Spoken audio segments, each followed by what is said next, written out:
Aviation में जो aviation जगत में जो बढ़ती हुई अपॉर्चुनिटीज़ हैं, उससे बहुत से लोग हैं जो कि इसकी जानकारी से वंचित हैं। ऑल्दो अभी रिसेंट जो जितने एयरक्राफ्ट के ऑर्डर हुए या इंडिया में जो अभी ग्रोथ स्टोरी है ओवरऑल एविएशन की मैं लेके चलती हूँ, बहुत से लोग न्यूज़पेपर में या गूगल न्यूज़ में देखते हैं लेकिन जान करके भी अनजान है।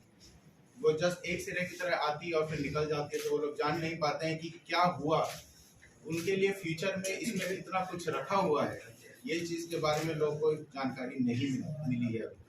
तो हमारा उद्देश्य यही था कि आज एक प्रेस कॉन्फ्रेंस बुला करके यहाँ पे ये जानकारी बिहार के यूथ में, बिहार की जनता में और बाकी इंडिया में, पैन इंडिया इस न्यूज़ को जितना ज़्यादा स्प्रेड आउट कर सकें, ये उनके बेनिफिट में रहे।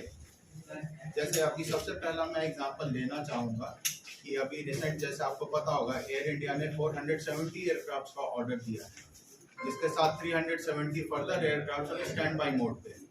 इंडिगो एयरलाइंस 500 एयरक्राफ्ट का ऑर्डर देने जा रही है। 72 जहाज का आकाशा एयर ने ऑर्डर दिया है। इसी के साथ साथ मैं दूसरा लेकर चलूँ, जेट एयरवेज के भी अभी रिवाइवल प्लान्स चल रहे हैं। तो इतने सारे एयरक्राफ्ट का मैं अगर टोटल करूं तो नियर अबाउट इंडिया में आज की डेट में 1100 एयरक्राफ्ट का कंफर्म्ड ऑर्डर्स है, कंफर्म। अब मैं अगर जहाज के प्रोडक्शन लाइन की मैं बात करूं तो एक जहाज के प्रोडक्शन लाइन में महीने में 2 से 3 एयरक्राफ्ट निकलते हैं एक महीने में। लेकिन मैं अगर टेक्निकल मैन पावर की बात करूं, टेक्निकल मैन पावर बहुत इंपॉर्टेंट चीज़ है, क्योंकि क्या है एंड ऑफ द डे यही टेक्निकल मैन पावर इस एयरक्राफ्ट का रख रखाव करती है। वो पायलट के रूप में भी होती है, इंजीनियर के रूप में भी होती है। लेकिन इंजीनियर का जो मेन कंट्रीब्यूशन है वो ज़्यादा स्कोप बढ़ जाता है। वो इसलिए बढ़ जाता है क्योंकि ये जब तक एक इंजीनियर एक एयरक्राफ्ट को सर्टिफाई नहीं करता उस फिटनेस के लिए, पायलट तो उस जहाज को उड़ा ही नहीं सकता। तो अगर आप 500 पायलट भी खड़ा कर दें और 0 इंजीनियर खड़ा कर दें उसके सामने, एक भी इंजीनियर नहीं है, तो एयरक्राफ्ट तो फ्लाई नहीं करेगा।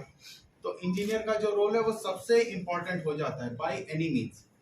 तो इतने एयरक्राफ्ट जब आने वाले हैं और एग्जिस्टिंग में आज की डेट में मैन पावर की रिक्वायरमेंट इतनी ह्यूज है, एविएशन में इतनी अपॉर्चुनिटीज़ हैं कि बाकी सब जो मार्केट है आप देख रहे हैं आज की डेट में, सॉफ्टवेयर हो, बैंकिंग हो, फाइनेंस, मैन्युफैक्चरिंग, सबका ग्राफ नीचे जा रहा है। लेकिन पूरी दुनिया में लेके चले तो एक इंडिया ही ऐसा मार्केट है जहाँ पे एविएशन का ग्राफ सबसे ऊपर, सबसे तेजी से भाग रहा है।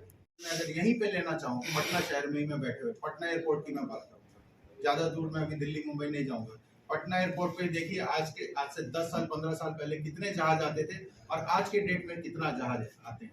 साथ ही साथ पैसेंजर ट्रैफिक का भी आप देखेंगे, पैसेंजर ट्रैफिक पटना में 20 फोल्ड्स बढ़ गया, 20 फोल्ड्स।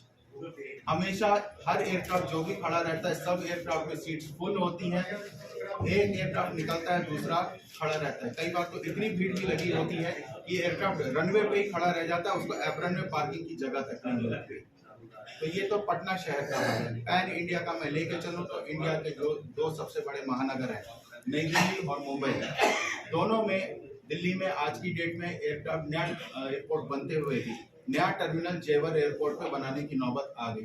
नया एयरपोर्ट जो जेवर पे अभी तैयार हो रहा है, वहाँ पे भी कम से कम जो एग्जिस्टिंग इंदिरा गांधी एयरपोर्ट है उसका 2 to 3 टाइम्स कैपेसिटी बढ़ा करके, एनलार्ज करके नया एयरपोर्ट बनाने की बात है। मुंबई का बात करूँ तो मुंबई में भी जो एग्जिस्टिंग CST एयरपोर्ट है, छत्रपति शिवाजी महाराज एयरपोर्ट जो है, उसके पैरेलल में नवी मुंबई में नया एयरपोर्ट टर्मिनल बनाने की गवर्नमेंट ने मंजूरी दे दी है और उसके ऊपर भी काम चल रहा है। तो आने वाले समय में, जैसे मैंने 1100 एयरक्राफ्ट का बोला, तो ये तो एयरपोर्ट और एयरपोर्ट टर्मिनल्स की बात थी। अभी तक तो मैन पावर की बात हुई ही नहीं है।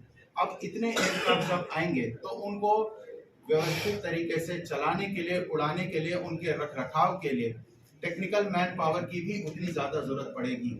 और टेक्निकल मैन पावर जो है वो सबसे बड़ा बैकबोन है इस इंडस्ट्री को अलाइव रखने के लिए, इस इंडस्ट्री को सुचारू रूप से चलाने के लिए। तो ये टेक्निकल मैन पावर तैयार कहाँ होती है, सबसे बड़ा क्वेश्चन जो कि मैक्सिमम लोगों को नहीं मालूम है। बिहार में वन एंड ओनली इंस्टीट्यूशन है हमारा, भारत इंस्टीट्यूट ऑफ एरोनॉटिक्स, जो कि बिहार, झारखंड, आसाम, बंगाल, पूरे ईस्टर्न सेक्टर को पूरा कवर करता है। कवर करने से मेरा मतलब है कि इसके अलावा कोई दूसरी संस्थान है भी नहीं जो कि DGCA गवर्नमेंट ऑफ इंडिया से अप्रूव्ड हो और यहाँ पे एयरक्राफ्ट मेंटेनेंस इंजीनियरिंग की ट्रेनिंग दे रही हो। एयरक्राफ्ट मेंटेनेंस इंजीनियरिंग की ट्रेनिंग लेने के बाद में बच्चों का सबसे बड़ा एडवांटेज ये होता है कि वो लोग डायरेक्टली फील्ड में एम्प्लॉयबिलिटी स्किल के साथ में एब्जॉर्ब होने के लिए रेडी रहते हैं। आज की डेट में अब जैसे जैसे नए नए एयरक्राफ्ट और ये सब आते रहेंगे तो इन लोगों का एम्प्लॉयमेंट जो है 100% इंश्योर्ड रहेगा। और ये एक दो दिन की बात नहीं है, जैसे मैंने आपको बताया कि 1100 एयरक्राफ्ट इंडियन एरोस्पेस में आने हैं, तो 1100 एयरक्राफ्ट कम से कम 10 से 15 साल लगेंगे आने में। तो ये चीज मैं एकदम डंके की चोट पे कह सकता हूँ कि अगले 10 वर्षों तक for one complete decade employment opportunities insured रहेंगी। किसी भी प्रोफेशन में इतना पे स्केल नहीं दिया जाता है। अगर मैं सरकारी आंकड़े पे भी मैं बात करूं तो एक एयरक्राफ्ट मेंटेनेंस इंजीनियर जो कि एयर इंडिया इंजीनियरिंग, मैं एयर इंडिया की नहीं बात करूंगा, air India engineering services limited जो कि गवर्नमेंट ऑफ इंडिया के अंडर में है, उसमें एक बोइंग और एयरबस का जो इंजीनियर होता है उसकी मिनिमम स्टार्टिंग सैलरी जो होती है 2 से 2.5 लाख रुपए पर मंथ स्टार्टिंग। ये सब ध्यान रखिएगा, स्टार्टिंग सैलरी 2 से 2.5 लाख रुपए पर मंथ होती है। और आने वाले समय में आगे जैसे हम बढ़ते जाते हैं तो उसकी सैलरी और आगे इंक्रीमेंट होता जाता है। इतना इंक्रीमेंट का है कि इसमें स्काई इज द लिमिट तक बोला जाता है। अब अगर मैं इंटरनेशनल लेवल पे बात करूं, सिंगापुर, दुबई या दूसरे मार्केट की, जहां जो कि एविएशन के हब बोले जाते हैं अपने आप में, जैसे दुबई में अपना एमिरेट्स है, इतिहाद एयरलाइंस है, गल्फ एयर अरेबियन रीजन में, साउथ ईस्ट एशिया का मैं एग्जांपल लेता हूं तो मेजर एक्टिव एयरलाइंस है, सिंगापुर एयरलाइंस है, Thai airways, Malaysian airlines, Garuda.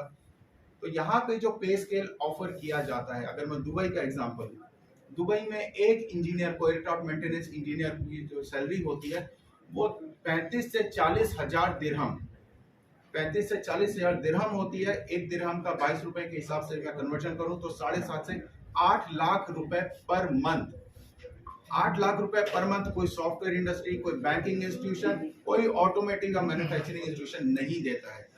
In fact as a matter of fact बोलूं, आईआईटी से भी पास आउट करने वाले जो ग्रेजुएट होते हैं 8 लाख रुपए, उनकी भी सैलरी इतनी जल्दी इतने छोटे समय में नहीं पहुंच पाती है। तो ये जो अपॉर्चुनिटी है अपने आप में ये ग्रैब करने वाली है। तो हम लोग का मेन इंटेंशन यही था कि आप लोग को बुला करके ये इंफॉर्मेशन आपके बीच में स्प्रेड करें कि ये ज्यादा से ज्यादा लोगों में, अभिभावक, पेरेंट्स में, गार्जियंस में, बच्चों में ये इंफॉर्मेशन सर्कुलेट हो सके। Even diploma holder भी यहाँ एडमिशन ले सकते हैं, मैकेनिकल और इलेक्ट्रॉनिक। कोर्स कितने दिनों की है? कोर्स 4 साल। 4 साल। फीस कितना है सर? फीस लगभग 12 लाख है सेमेस्टर। और एक चीज जो बताए हैं उसमें कहें से दुबई का ही सैलरी है, आप लोग कंफ्यूज मत कीजिए कि जो लड़के हैं ये ग्लोबली ऑब्जर्व हो जाने वाले लड़के हैं, ताकि हम लोग जिस क्षेत्र में हैं उसमें सबसे ऊपर है इंटरनेशनल सिविल एविएशन ऑर्गेनाइजेशन, और उसी में हम एक मेंबर हैं। तो जो वहाँ का मेंबर होता है 192 कंट्री मेंबर है, उनका एक ही स्टैंडर्ड माना जाता है। इसलिए इसका जो लाइसेंस यहाँ मिलेगा वो वैल्यू वहाँ भी होगा। ग्लोबली बात हो रहा है, लेकिन कहीं भी जाएंगे तो उनको वही मिलेगा। स्कॉलरशिप भी है सर, उसके लिए हम लोग स्कॉलरशिप टेस्ट ले रहे हैं, उसके आधार पर 25,000 से 1 लाख देंगे, और लड़कियों के लिए 1 लाख स्कॉलरशिप ऐसे भी है। तो उसके लिए हमारा एनरोलमेंट बिहार सरकार के साथ हुआ पड़ा है, तो 4 लाख वाला वहाँ से स्कीम का मिल जाता है। अपार्ट फ्रॉम दैट, चूंकि हमारी organization director general of civil aviation government of India से अप्रूव्ड है, तो बैंक लोन की भी सुविधा डायरेक्टली उपलब्ध हो जाती है।